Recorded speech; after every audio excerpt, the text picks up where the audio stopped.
Bonjour, vous écoutez le podcast Regard Queer, le podcast créé par 8 étudiantes et étudiants de l'Université de Tours et le festival de cinéma LGBT Désir. Durant 4 semaines, notre équipe est partie à la rencontre de personnalités du monde des médias, mais pas n'importe quelle personnalité, celles qui s'intéressent et travaillent à comprendre et faire comprendre la cause LGBT, celles qui mettent en lumière l'imbrication intersectionnelle des sujets. Bonne écoute.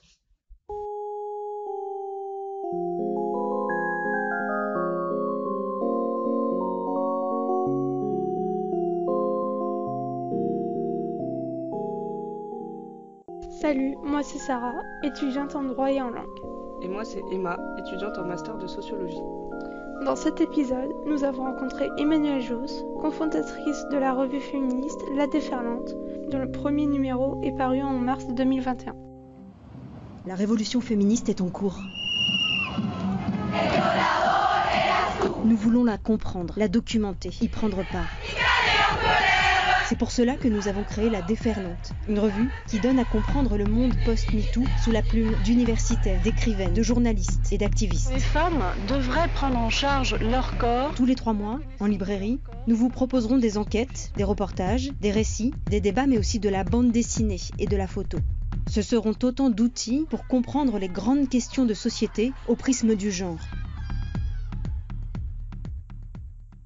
Vous venez d'entendre un extrait du clip de présentation de La Déferlante qui présente les objectifs de la revue ainsi que la pluridisciplinarité qui la caractérise. Avec Emmanuelle Josse, nous avons parlé de la création de la revue et de son accueil, de leur positionnement politique féministe affirmé, de la participation de la revue aux nouvelles manières de produire de l'information, et du futur des médias concernant ces questions. Découvrez dans cet épisode notre entretien. Bonne écoute. Alors la revue, alors elle est post-MeToo en fait. Je pense qu'on est encore dans MeToo et que c'est que le début. Mais je dis ça, on l'a écrit nous-mêmes. C'était en partant d'idées MeToo. C'était en gros peut-être ce mouvement ouvert il y a 5 ans. Là par exemple, ça a atteint le champ politique français, alors que pendant longtemps on s'est dit que ça bloquait. Au moment de MeToo en 2017, c'est pas quelque chose qui apparaît, mais c'est plutôt quelque chose qui cristallise, c'est-à-dire un regain des mouvements féministes qui datent. Ça vient de loin en fait. L'université dans les années 95, 2000 et quelques est déjà très... il y a un renouvellement des problématiques sur le genre et le féminisme dans ces années-là.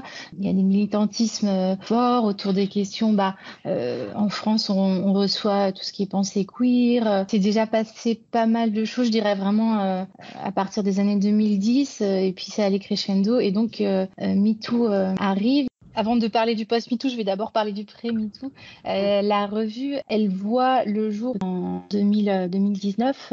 Marion Piles, qui nous a rassemblés, moi je l'ai rencontrée dans une association féministe, et elle était amie avec Marie Barbier, journaliste à l'Humanité, et Lucie Geffroy, journaliste à Courrier International à ce moment-là. Et en fait, Marion, passant en librairie, constate qu'il y a à la fois une effervescence éditoriale très très forte, globalement un contexte militant aussi très actif, puisqu'on est à peu près en 2019, ça doit être nos premières réunions, c'est 2019. Donc on se rend compte à peu près en 2019 et en partant du fait que voilà, on assiste à une effervescence éditoriale, intellectuelle, il y a beaucoup de publications, il y a beaucoup de podcasts, il y a aussi un fort intérêt militant et puis quelque chose qui se diffuse au-delà des sphères militantes, puisque MeToo c'est un moment où vraiment le féminisme se mainstreamise.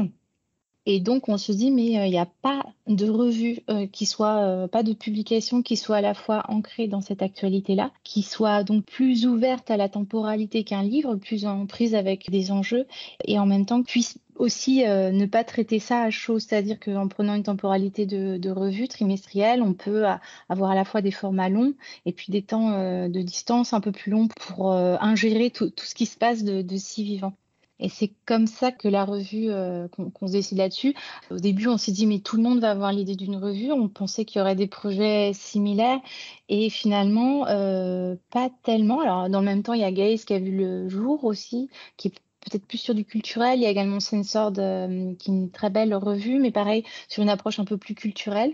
Et donc, s'il n'y a pas tant de projets de revue que ça, c'est qu'en fait, économiquement, c'est pas extrêmement facile à monter. En fait, c'est une économie qui reste très compliquée, celle d'une revue papier. Et c'est pour ça qu'on a mis autant de temps Enfin, il nous a fallu 1 an après nos premières réunions pour concrétiser la chose. Les retours qu'on a eus sont bons. On a la chance d'être encore une petite revue qui fait qu'on n'est pas emmerdé par la fachosphère ou d'autres excités, notamment, je pense aussi la temporalité, tous les 3 mois, le fait qu'on soit en format papier, ça aide aussi à être à bonne distance de questions et de débats qui peuvent parfois être extrêmement virulents et voire mortifères. Donc là-dessus, voilà, les retours sont bons. On est soutenu par des lectrices très chouettes, beaucoup de lectrices, quelques lecteurs, et ce qui me permet de rebondir sur le profil de notre lectrice sur laquelle vous nous questionnez. L'an dernier, on a demandé à nos lectrices, bon, c'était via Instagram, ça biaise un petit peu l'échantillon, mais on leur a demandé un peu de nous faire des retours sur la revue, en leur demandant qu'est-ce qu'elles aimaient dans la revue, quels étaient leur âge, quels étaient leur lieu d'habitation. Et l'une de nos surprises, ça a été le fait qu'on a un public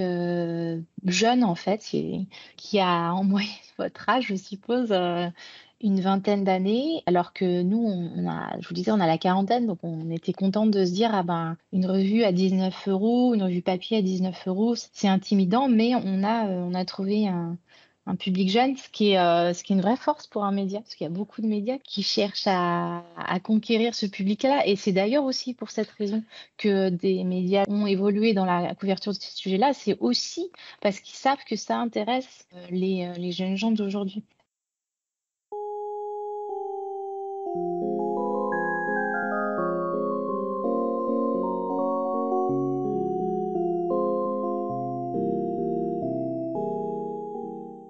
La revue elle a plusieurs grands formats, dont un qui revient à chaque numéro, qui est la rencontre entre 2 personnalités qui peut-être ne se connaissaient pas.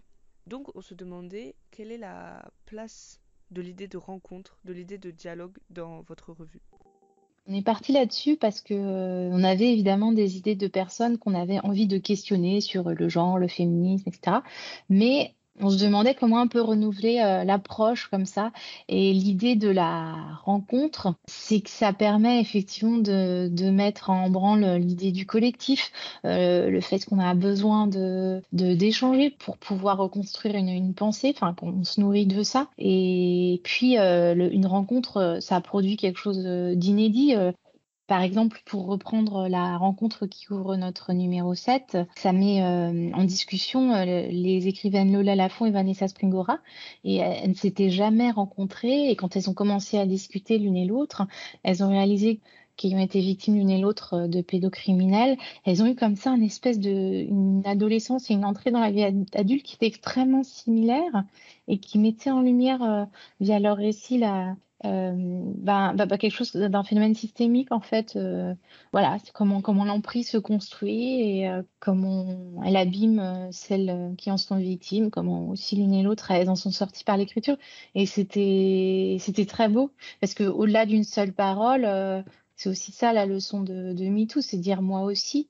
Ça part de l'idée que mon récit rencontre ton récit et ça devient un récit collectif. Donc voilà, et la rencontre d'ouverture, alors ça nous demande souvent beaucoup de temps de préparation. Il faut caler les agendas de personnalités qui sont souvent très sollicités. Mais en général, ça produit des beaux moments parce que et tout le monde nous en parle en fait. Vous me questionniez tout à l'heure sur les lectrices, et ça par exemple, c'est une des rubriques qui marche bien. Est-ce que l'émergence de la revue marque une rupture par rapport à la façon d'aborder ces sujets? J'en suis complètement convaincue. Je ne prétends pas qu'on initie quelque chose. Je me fais simplement la remarque sur un point, la charte d'écriture inclusive, notre charte d'écriture inclusive qui a été rédigée par l'une de nos correctrices, Sophie Hoffnung. Je sais qu'elle circule dans beaucoup de médias. Sophie travaille par exemple pour Mediapart maintenant, et on a d'autres médias qui nous ont dit qu'ils s'inspiraient de la charte. Donc ça par exemple, Ça fait partie des outils dont on est très heureuse qu'ils puissent circuler. Après, sur le traitement des sujets en eux-mêmes, je pense que la revue apparaît à un moment où, via MeToo, pour le coup, les médias prennent... Enfin, MeToo, c'est un grand nombre de prises médiatiques. On n'arrête pas de le dire. Les femmes ont toujours parlé, elles ont toujours parlé des violences sexuelles et sexistes. Il y en a maints témoignages à travers l'histoire. Et quand je dis ça, on peut se plonger dans les textes très anciens, on en trouve trace. L'enjeu n'a jamais été une question de parole, mais plutôt d'écoute. Et en fait, avec MeToo, pour prendre un journal d'une qualité tout à fait irréprochable, enfin, nul média n'est irréprochable ou perfectible plutôt, mais Le Monde, c'est vraiment quelque chose de qualité. Et avec MeToo, je pense que c'est une rédaction qui prend conscience, quelques mois après MeToo, paraît cette fameuse tribune sur la liberté d'importuner, donc qui s'inscrit contre MeToo et qui revendique ce droit merveilleux pour les femmes de pouvoir être agressées sexuellement, pour résumer le propos. Et toujours est-il que Le Monde, je pense, à ce moment-là, voit combien ces textes circulent sur Internet, combien il fait débat, etc. Et comme tout média est plus ou moins témoin de son temps, c'est bien la preuve que ces questions-là touchent, agitent, font vraiment partie des débats et qu'on ne peut pas les traiter de la même manière. Et pour prendre un exemple, ça c'est très intéressant de voir Le Monde, c'est toujours le baromètre que je prends parce que c'est une institution dans la presse française, dans les médias. Donc on a le temps long pour marquer la façon dont certains enjeux s'inscrivent à l'agenda public. Et le traitement des féminicides, l'usage même du terme féminicide, la banalisation, et j'en suis ravie de ce terme dans les médias français, ça date de MeToo. Et c'est vrai que là, pour les 5 ans de MeToo, Le Monde sort 40 articles, fait un traitement très très bon de ces questions-là. Ça vaut pour d'autres enjeux. L'introduction du terme violence policière, pareil, en une du Monde, ça dit quelque chose de la façon dont ces choses-là sont regardées. Le traitement des questions écologiques aussi, tu sais, c'est des choses où des institutions médiatiques, la façon dont elles les traitent, ça marque des prises de conscience en fait. Et nous, on s'inscrit là-dedans, mais comme une toute jeune revue, donc on n'a pas encore le recul nécessaire. Mais en tous les cas, ça s'inscrit dans un temps, oui, où le regard sur ces questions-là change.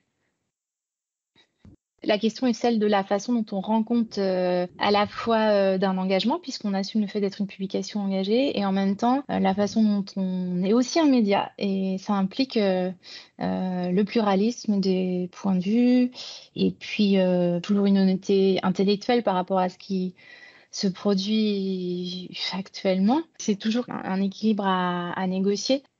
Nous, quand on a sorti la revue, le manifeste qui paraît dans le numéro 1, qui est en ligne sur notre site revue-ladéferlante.fr et qu'on met aussi sur nos affiches, le manifeste se positionne très clairement sur certains sujets comme vous le dites, l'islamophobie, la transphobie, le choix du concept d'intersectionnalité pour poser les angles des articles qu'on publie. C'est des choses qu'on préfère dire d'entrée de jeu parce que c'est une forme d'honnêteté par rapport à la lectrice, elle sait où elle met les pieds.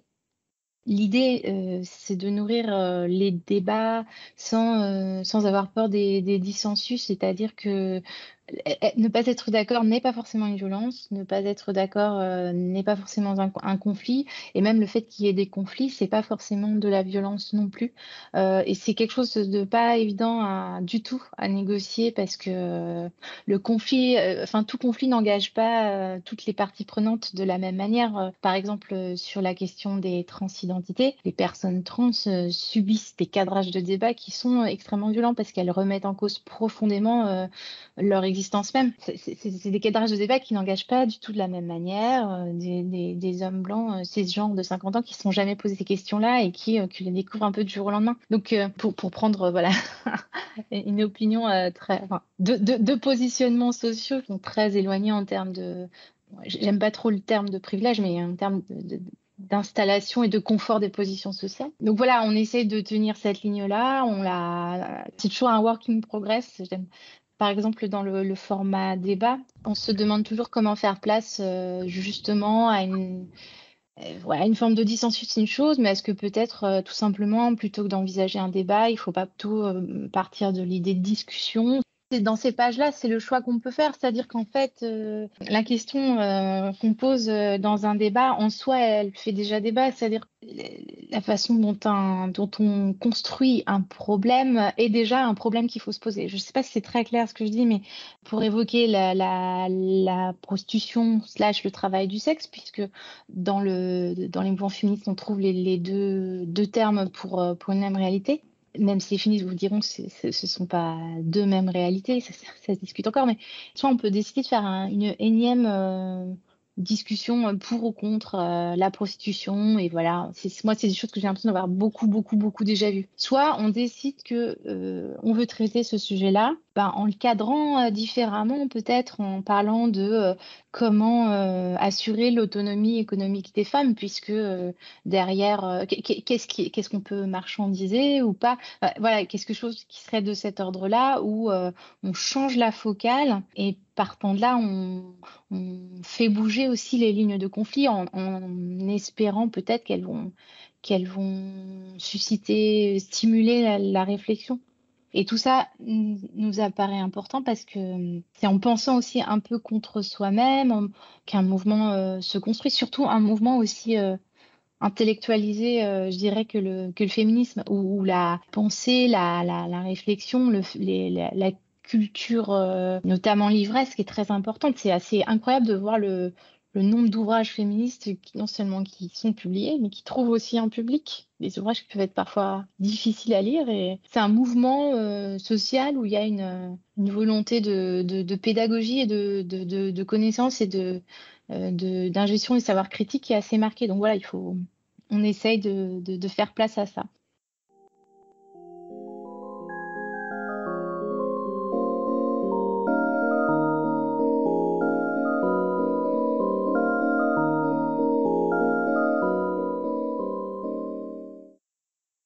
Quel est le rôle qu'on pourrait donner au mouvement féministe ? Je pense que c'est un mouvement qui permet une révolution totale de tout, en fait, parce que vous pouvez prendre n'importe quel sujet, et ça a été ça aussi c'est comme ça qu'on choisit nos numéros de dossier.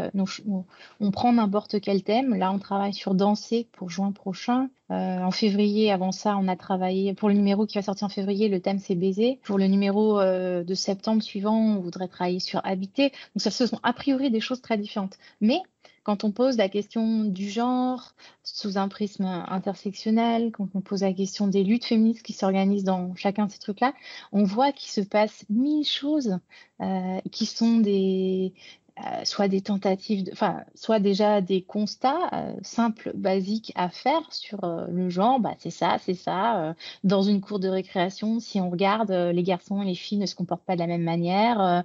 Les enfants qui ne se définissent ni garçons ni filles sont encore dans un autre problématique. Voilà, tout ça apparaît sur le constat.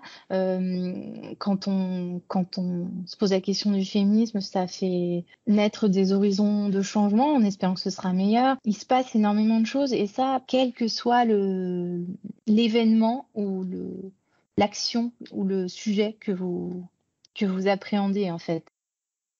Est-ce que, à votre avis, le fait de choisir des personnes concernées pour écrire, ça crée un regard spécifique sur la société, un nouveau regard ? Moi, je le pense, oui. J'en suis complètement convaincue. C'est effectivement une des volontés de la revue, de pas partir du principe que les journalistes produisent le récit, ou les chercheuses produisent le récit universel qui rendrait compte une bonne fois pour tous de ce qui se passe ou de ce qui ne se passe pas, puisqu'il y a bien sûr tout ce qui est sous le radar. Et MeToo, excellent exemple du fait que les violences faites aux femmes, voilà, on savait que ça existait, mais c'était dans la rubrique faits divers, et MeToo rend visible contre ce récit du fait divers. MeToo rend visible le fait que c'est structurel, ces violences, le fait que ça a lieu dans toutes les couches de la société et que c'est arrivé à absolument toutes les femmes.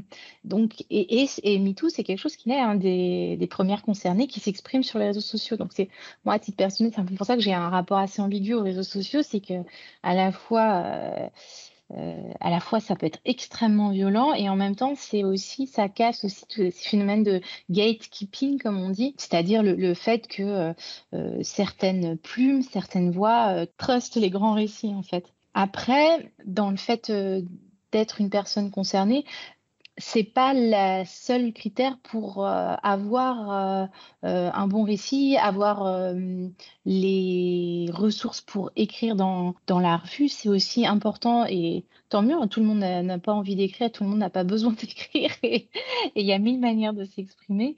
Et du coup, quand on choisit un papier, quand on va interviewer les gens, c'est avec vraiment ce souci et de la personne concernée qui écrit l'article ou qui s'exprime, puisque c'est aussi dans les personnes qu'on va interviewer qu'on réfléchit à ça, mais aussi de la personne qui va lire. Donc voilà, c'est encore une fois tout un équilibre à chercher, à négocier, et qui rend le travail passionnant. C'est plus dans la tradition des journaux anglais ou états-uniens d'avoir un journaliste qui va dire j'ai fait ci, enfin qui n'est pas transparent sur le fait qu'il existe, qu'il y a un corps en fait, un journaliste s'occupe en corps. Donc c'est un journalisme qui existe ailleurs. Après, le fait d'être relativement honnête et pareil, le fait de dire d'où on parle, c'est quelque chose qu'on voit très fréquemment quand on assiste à une soutenance de thèse en ouverture. Il y a toujours un moment où la personne qui candidate au poste de docteur ou de doctoresse explique comment elle en est venue à choisir ce sujet de recherche. Donc, c'est pas neuf de chercher à la fois à assumer, à avoir une relative transparence sur sa subjectivité, c'est jamais total, hein, on peut complètement dire qu'il y en a, mais aussi tout en étant complètement réglo sur la déontologie, le sens du contradictoire, le fait de rapporter des faits qui ont été sourcés, de choisir les mots qu'on utilise, de justifier pourquoi on les utilise. Enfin, le langage, c'est quand même l'outil des journalistes, donc il faut en prendre soin. Je pense que, et en fait, il y a tout un ton, notamment de médias féministes, ça se voit aussi dans le podcast. Je me faisais la remarque, les podcasts commencent systématiquement par je suis et je suis, ou bien c'est Charlotte Bien-Aimée qui vous parle, enfin Charlotte Bien-Aimée qui est l'autrice du podcast, du très beau podcast Une radio à soi, un podcast à soi, pardon. Voilà, c'est des choses qui infusent. Alors, probablement pas jusqu'au monde, hein, puisque j'arrête pas de vous en parler, mais c'est des manières d'écrire aussi qui changent.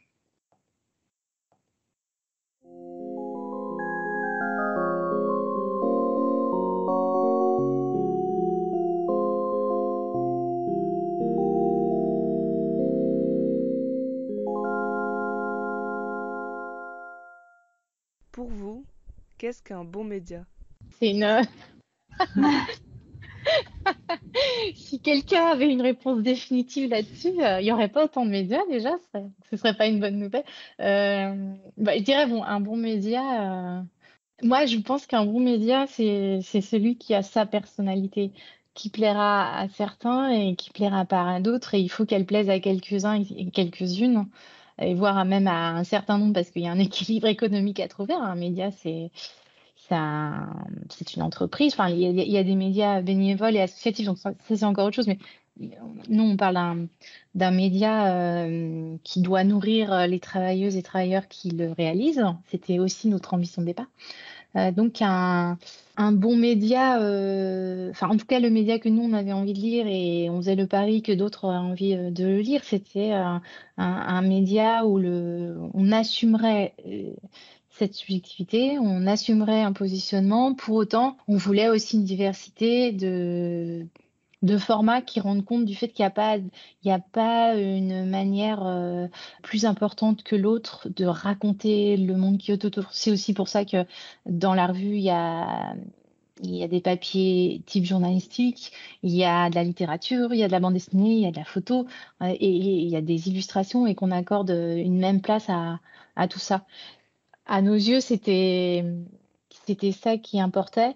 Moi, je pense qu'un bon média aussi, c'est celui qui fait confiance à ses lectrices et qui accepte la critique. Parce que c'est vraiment avec vraiment cette idée que c'est stimulant et que globalement, les réseaux sociaux nous rendent un peu méfiants là-dessus, mais je pense qu'il y a quand même beaucoup de gens qui sont sympathiques en fait et qui sont pas méchants et qu'il est possible de construire quelque chose ensemble. Donc je pense que voilà, être à l'écoute de la communauté de lectrices lecteurs, c'est toujours important. Je pense qu'un bon média aussi, c'est aussi un média qui se dit toujours peut mieux faire. Ça, je pense que c'est très important, ne serait-ce parce que c'est plus intéressant de faire le travail qu'on fait en se disant, bon, ça, il faudra qu'on change, ça, il faudra qu'on change. Enfin, parce que si on réitère toujours un petit peu la même recette, un gâteau au chocolat, c'est bon, mais si on en mange tous les jours, au bout d'un moment, c'est lassant. Donc, il faut savoir remettre le métier sur l'ouvrage sans cesse. Un bon média, un bon média, moi je finirais là-dessus quand même. Un bon média, c'est un média qui est propre dans ce qu'il rend, c'est-à-dire pas fabriqué n'importe comment, en considérant que les phrases doivent être, enfin les phrases sont pas bien écrites, les photos sont pas bien questionnées, etc. Ça, je pense que c'est important parce que de fait, c'est un peu cliché, mais tout cette truc sur l'information, la surinformation, les gens maintenant ont accès à énormément de sources d'informations et donc le rôle d'un média, c'est de montrer qu'il a une valeur ajoutée, que l'information a été regardée comme quelque chose qui a de la valeur, qui nécessite qu'on se questionne sur son traitement, sur ses illustrations, voilà. Donc je pense qu'un bon média, c'est celui qui sait qu'il a quelque chose un regard spécifique à apporter. On peut jamais savoir de quoi est fait le futur, mais je pense quand même qu'il y aura un avant et un après MeToo, parce que aussi pour une raison toute basique, c'est que les médias traitant autrement les questions féministes ont découvert que parmi leurs lecteurs, il y avait beaucoup de lectrices et que les lectrices ont un pouvoir économique et ont une influence, etc. Donc je pense que les médias ne pourront pas tout à fait revenir en arrière sur le traitement des questions féministes. Et je le vois dans une polémique qui m'avait frappée il y a 10 ans à peu près. Je sais plus je crois que c'était un rapport de Najat Vallaud-Belkacem, qui était à l'époque ministre des droits des femmes et qui avait envisagé de proposer aux écoles de journalisme des modules sur l'égalité femmes-hommes dans leur enseignement pour obtenir telle convention. Le sujet avait été un peu sur la table. Et à l'époque, il y avait eu une réaction des écoles du journalisme qui était complètement incroyable. Alors, peut-être que c'était pas proposé. En fait, c'était proposé un peu de manière normative, c'est-à-dire l'égalité femmes-hommes, c'était tout de suite sur l'aspect des valeurs, alors qu'il aurait peut-être plus fallu le faire sur l'aspect scientifique et sociologie en disant voilà des modules sur le genre et sur les inégalités de genre, enfin disons sur le genre en s'appuyant sur la façon dont procéderaient les universitaires, mais à l'époque levé de bouclier. Et là maintenant, ce qui me frappe quand je parle avec des jeunes journalistes de la déferlante, des jeunes journalistes femmes, c'est la soif de ces jeunes femmes qui arrivent dans les rédactions et qui vont grandir dans les rédactions. C'est le fait que ces questions-là sont cruciales à leurs yeux. Ça, je pense que l'arrivée de plus de femmes dans les médias, dans les rédactions, de plus de personnes racisées, et puis qu'on élargisse au maximum de personnes trans, etc., ça fait que forcément, j'ai tendance à dire qu'on ne pourra pas traiter. Enfin, si la sociologie des journalistes évolue un peu, on pourra pas, ça n'aura pas des effets sur le traitement de ces questions-là. Après, on ne sait jamais ce qui nous attend, on n'est jamais à l'abri d'un backlash. Éric Zemmour a fait 7% au présidentiel, l'extrême droite en cumulé, c'est encore plus. Enfin, on ne sait jamais, quoi. Bolloré est dans les médias, enfin, Bolloré, il y a une concentration des médias qui fait que la différence, c'est peanuts par rapport au nombre de médias réactionnaires. Donc, c'est difficile, il n'y a pas de boule de cristal. Quel rôle la déferlante aurait à jouer dans le mouvement féministe? Je sais pas, ça, on peut jamais savoir raconter, accompagner, et, être un outil de pédagogie si on a ce rôle-là et si on arrive à le tenir. Moi, déjà, je suis très contente. Voilà.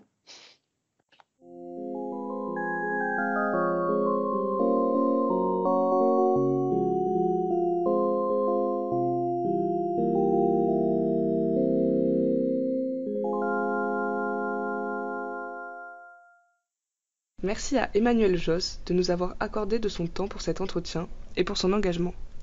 Cet épisode a été écrit, monté et réalisé par Sarah Mamry et Emma Delière.